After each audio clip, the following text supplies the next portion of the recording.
Can't go to bed yet until I expose some carnivore lies. But before I do that, and the trolls say that veganism has clearly destroyed my brain, look at this bandage. I just need to address why this is on my head. I have to do this in every video so that the trolls don't say something like that. But no, long story short, I got a little cut in my skin back there. A doctor had to put 2 stitches in it a couple days ago. It should come off tomorrow or the next day, and for some reason he put this bandage around my entire head like I have a bandana, but it's really just a tiny little cut back there. It's not a big deal. I feel great. Don't worry, I didn't get in a fight here in El Salvador, as some people are saying in the comments. Did you fall and hit your head? Did someone smack you in the head? No, I'm good. So I should also say that this video is going to be about Drew Morgan, my friend, who is kind of the ex-vegan carnivore representative. He highly influenced Elise to get rid of her vegan diet after struggling with health issues on her vegan diet and adopt a carnivore diet. He also influenced Evan Rock. He influenced a lot of the Hawaii ex-vegan scene. And so he really is like a big player in the carnivore and ex-vegan YouTube movement right now. And Drew's also a friend of mine. We talk every single day pretty much. He had me on his show yesterday, I believe it was, and we talk. I'm not burning bridges here. It's simply that we're all so passionate about making these videos and trying to expose what the truth really is, because ultimately we are talking about life and death, not only of animals, but of environmental sustainability, and also his claims that a vegan diet is not optimal for longevity and maybe can cause some diseases. That's a big deal. That's going to affect human beings. That's going to affect you based on what diet you choose to adopt if you do a lot of your research on YouTube, which you should also do professional controlled trial study, meta-analysis, research. I highly recommend that as well. But let's be honest, most people are gonna research stuff on YouTube, so we got to find out what is true. And if we never can find out what is fully true, which ultimately we can't, because you can produce studies for anything and everyone's saying different things, so you have to just watch these videos if that's where you do your research and see who's more credible, who seems more rational, who seems more logical and grounded in the science, but also in their everyday life and in the stuff that they're saying in their videos. So it's no hate here, it's just we're passionate about figuring out what is right, and I really think that I am a representative of the plant-based diet, but that I'm rational and that I'm reasonable. I mean, I'm the first. I have been saying in these videos that like there's no proof to show that 100% vegan diet from a purely health perspective, not talking about ethics or sustainability, that eating 10% of your calories from animal products, meaning an egg every couple days or a piece of fish every couple days, there's no science to show that that is worse than eating an 100% vegan diet. And of course, I'm ethically vegan and love eating only plants, and I haven't eaten animal products in 6.5 years, but I'm still the first one to just tell you this, tell you the data, tell you the science and the things that I've learned. I am rational. I'm not making any lies, and I'm not trying to further an agenda that I believe in from this like tribal, I'm vegan, just have to be vegan regardless of what the science and data says. I really think I'm a voice of reason, and I have on my notes here some points that I made while watching the video with Ted Carr, that who's a fruitarian buddy of mine, that Drew did on his channel today with Ted. And there were some things that Drew said that are factually lies, and I just want to share with you these lies, and that might influence whether you think he's a trustworthy person to take nutrition advice. And if I have said anything that's just a factual, blatant lie in my videos in the recent past about this, or really ever, I want you to make a response video about it. I want you to find it, and I want you to tell me and make a response video. Now, don't make a video saying, Jackson says that saturated fat increases cholesterol, and that's a risk factor for heart disease, but I saw a study that shows differently. You can't make a video about that and say that's a lie. That's not what I'm saying. These are different kinds of lies. What that is a different nutritional philosophy based on different studies. These are different kinds of lies, more blatant lies, and you'll see why. Okay, so Ted said, I'm vegan for the animals because I don't want to pay people to beat the shit out of animals and abuse them in the factory farming and animal agriculture process industry. And Drew said, whoa, whoa, whoa, animals aren't being punched in the head and kicked and thrown around And, that just probably happens once in a while, but it's blown out of proportion. And that is so not true. Factory farming, that's the worst. There's so many animals, fewer workers, having to put animals in different places. There's so much even less care and so much more abuse. But just speaking based off of like what I have seen in certain things, that are more close to my actual experience rather than just looking at a random YouTube video, which you can see tons of YouTube videos of animals being prodded and branded and beat up and sheep being thrown on their back and chickens being kicked as workers walk through these massive animal agriculture facilities with tons of chickens being and turkeys being packed and confined, and they have to move through areas and they're grabbing them by their feet and they're throwing them around. I mean, this is standard practice, and if you want to disagree with that, go and film some footage in factory farms showing how lovely these animals are being treated. I mean, come on. We have so much footage of hens, egg-laying hens, that their feet and nails start to grow into the metal of the cages because they haven't moved, they're being so packed. When I was a part of Direct Action Everywhere, which is like a animal rights protest type of organization, advocacy organization for the animals, when I was living in Berkeley, there were my actual friends, broke into a Whole Foods certified free-range organic turkey farm around Thanksgiving, and they showed footage of animals packed into a shed, thousands of turkeys, with a tiny little doggy door type hole for them to exit into a little shitty patch of grass that they could go in, but none of them even went. It just wasn't a part of the natural thing that they were doing, and it wasn't a beautiful field for them to run around. There were chickens that were dead, laying around being stomped on by other turkeys. There were turkeys with broken legs, broken beaks, broken necks. There were turkeys that were still half alive being cannibalized by their fellow turkeys because it gets so stressful when you unnaturally pack so many animals in one place. So when Drew is trying to say that no, animals actually are being treated better than you probably think on factory farms, I think it's fair to say that they're even being treated worse than we probably think on animal farms in general, because it's a stressful job for workers to have to manipulate animals to do certain things when they don't want to be there. It's stressful. The workers have a lot of animals to go through, and of course they're not being treated like our dogs in our house. I mean, they're not living good lives, and he was trying to say that they're probably living much better lives than we think. I don't agree with that based on what I've seen. And then he later admits that he has to say he supports animal cruelty because he buys meat from grocery stores and he doesn't know how these animals are being treated. Next, this is a huge lie. This is the most blatant lie that you just shouldn't trust him after he says things like this. And again, if I say lies like this, please make videos about it.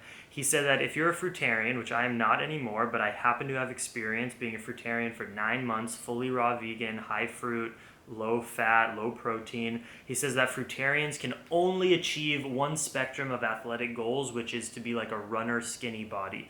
While I was lifting weights consistently and eating in a caloric surplus of bananas, not of protein powder or anything like that, of fruit, and lifting consistently, and I knew what I was doing, I was the biggest and strongest I've ever been in my life, period. Here's my skinny cycling vegan body after just cycling, which melts all the muscle off of your body, but I do a little calisthenics and stuff like that, and I was 30 pounds heavier than I currently am when I was a fruitarian eating only fruits and lifting weights properly. And I'm really convinced that if you are training properly, resting properly, and you're in a caloric surplus on pretty much any diet at this point, because if you eat meat, you'll build muscle doing that. If you're a whole food plant-based vegan, you'll build muscle. And even if you're a fruitarian in a caloric surplus, you will build muscle if you are training properly and eating properly. And so for Drew to say that it's impossible to build muscle and get thick and strong as a fruitarian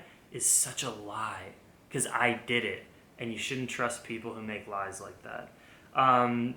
Next, he makes this point. This isn't as much a lie, but it's just a stupid logical. It's not logical. It's not a good path towards logic. He said, well, when I was vegan, I had a hard time building muscle. So thus, it's hard. vegans don't build muscle. That's kind of what he said in the interview, and I can say that equally. When I was a fruitarian, I was thick and strong and building muscle, thus it must work for everyone too. So that was just a dumb point that he made.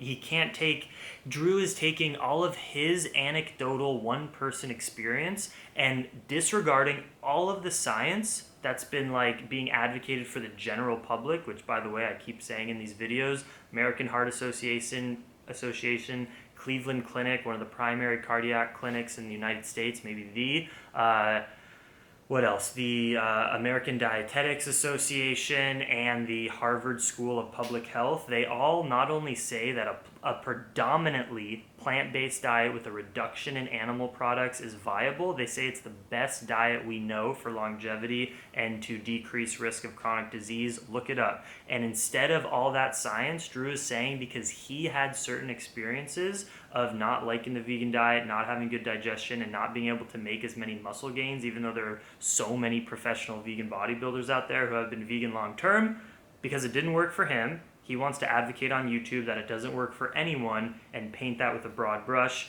and that's not a good logical point, because then you can take anyone like me or any other vegan who has success and who's happy and who's smart and isn't bloated and has good digestion and say, well, if it works for me, it must work for every single person as well, and I'm the rational person. So I'm saying I think it works for most people because that's what the nutrition associations with the most of the highest degree, the smartest people say that it is viable, and it works for me, and it works for so many people, so I do recommend it. But Drew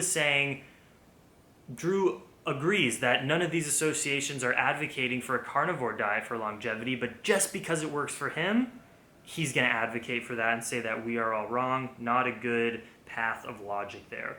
Next, he says that an ideal day of eating for him is 1 pound of meat and milk for lunch after intermittent fasting and 1 pound of fish and milk for dinner, and he shits once every 5 days. There's no lies there. I just wanted to let you guys know. That is who Drew is right now. That is how he's living. And if you think that sounds like a healthy lifestyle, then you should follow his advice. He said that humans can kill animals. So they were talking about hunting, and Ted was like, well, humans, when we see roadkill, we do not want to put our mouth and face towards the asshole and guts of a freshly killed raw animal. It would repulse anybody to get blood and guts and all that shit from a dead animal. Obviously, that's not what we're drawn towards.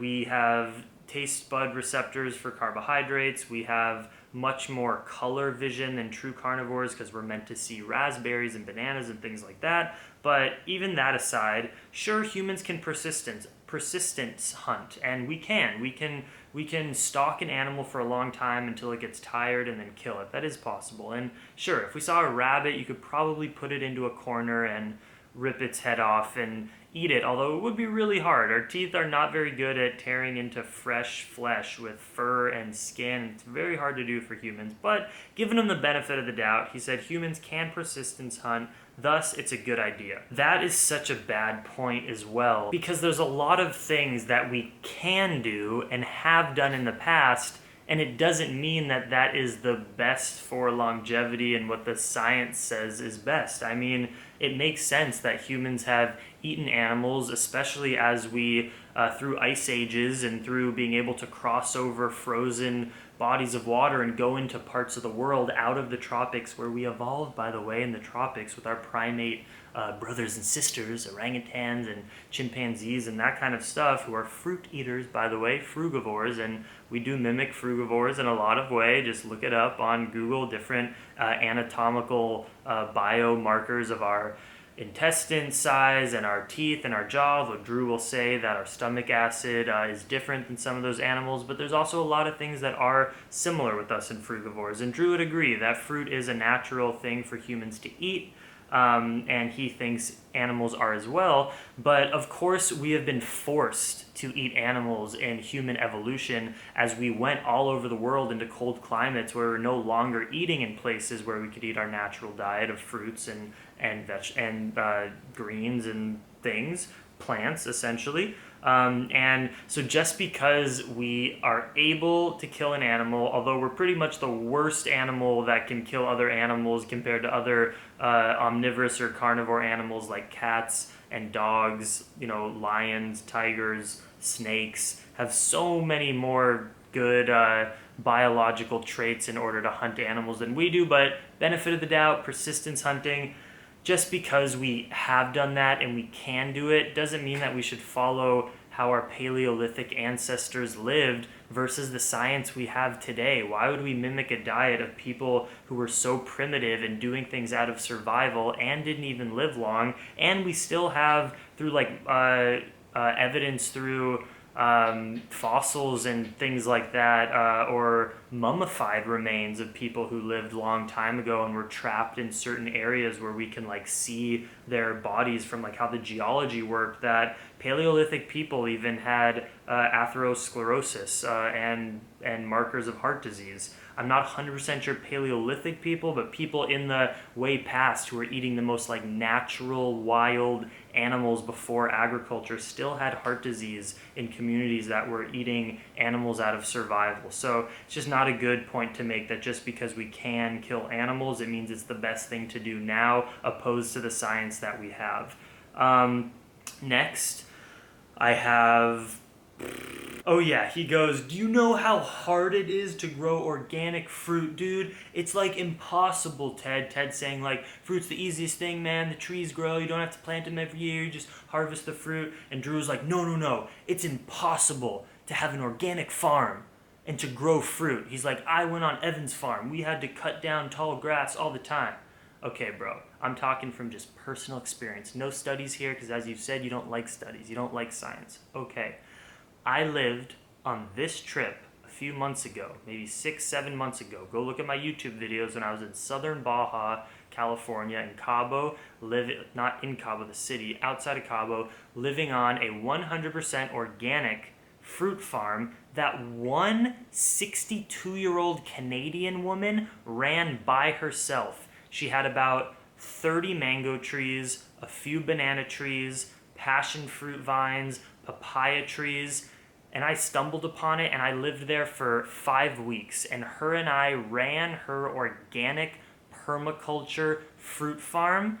We didn't have workers. It wasn't very hard. We had to do simple things to maintain different pests from getting in certain places and birds getting into our fruit.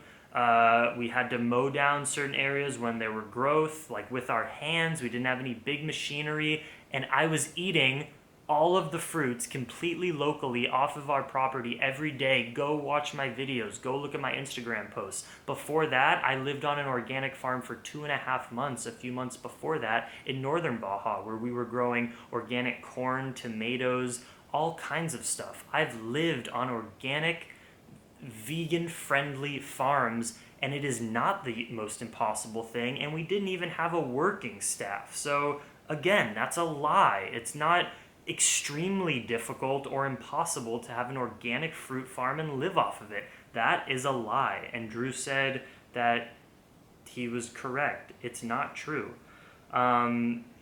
Next, he said that alcohol...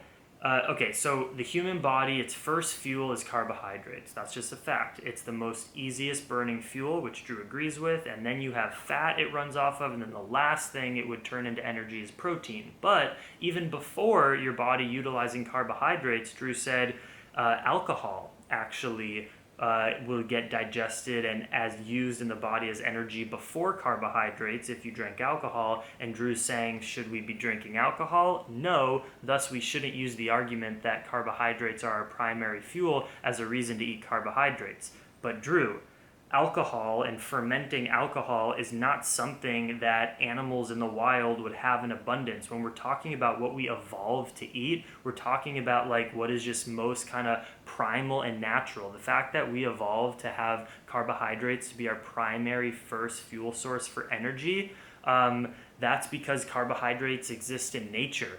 roots, fruits primarily, vegetables and things are comprised of mostly carbohydrates and then some fats and some protein, although there are certain fruits like avocados which are higher in fats, and vegetables have lots of protein. But for him to say that alcohol gets used in the human body before, that's a mainly processed food of human creation. You can't use that as a reason to debunk what I'm saying. Does that make sense? It's like a human created thing, but when you think about just the evolution of like primal natural foods, we use carbohydrates which exist in nature, and that does mean something. Where other animals don't use carbohydrates, like cats, they would use mainly fats as fuel because that's how they evolved. So again, I think that is a lie and misleading thing that Drew is saying. And now for the most interesting stat of this whole video, I believe, and I should say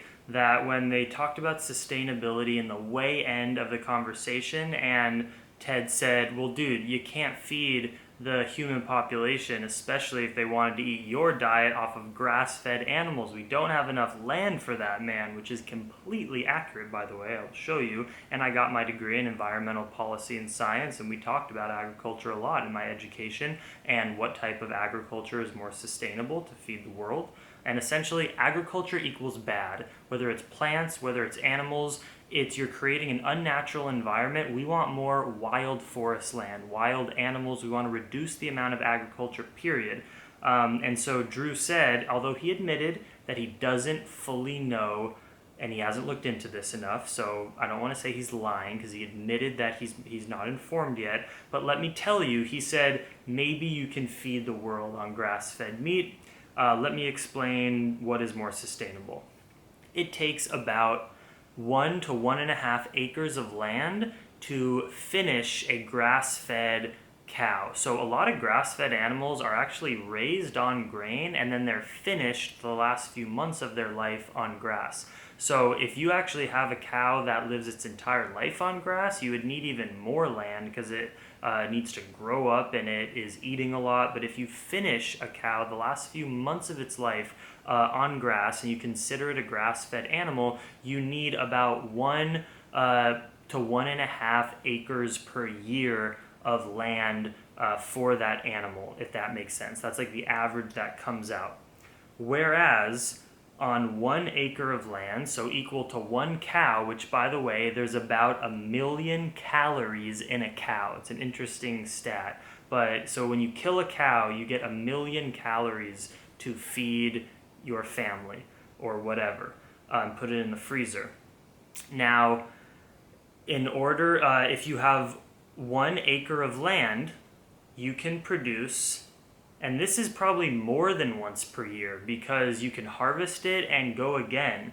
In 1 acre of land, you can yield 6.4 million calories of wheat, 12 million calories of corn, 17 million calories of potatoes, and 2 million calories of soy. Each, not all those at the same time. Like if you had all wheat, 1 acre, 6.4 million calories in one harvest round, 12 million of corn, and 17 million of potatoes. So what I'm saying is that if what we're trying to do is reduce the amount of agriculture land, if you put 1 grass-fed cow on an acre, you're going to get 1 million calories. If you grow wheat or corn or soy or potatoes, it's going to be, as whatever I said, either 2-fold, 10-fold, or even 20 times the amount of calories you can get planting plants on a plot of land than you can get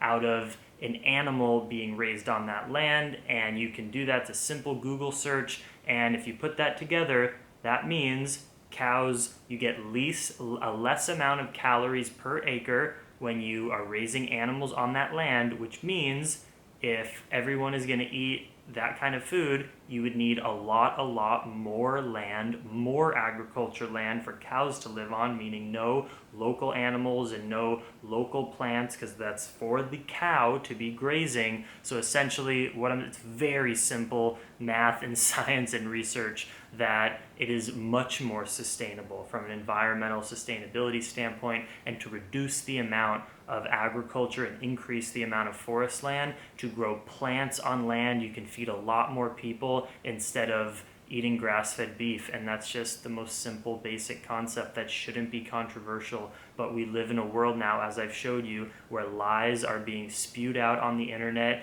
based on someone's anecdotal information and trying to manipulate the best science we have on nutrition and on sustainability in order to promote someone's ideology that is deeply flawed on so many levels. So those are the lies that I saw in Drew's video. If I'm making lies like that, please make a video about it. What do you think about this video? Let me know. Let's get the discussion going. Not trying to burn bridges here. We're all trying to figure out what is right. I just think that my stance is much more reasonable and honest than these carnivore people. Much love, Dream Extreme.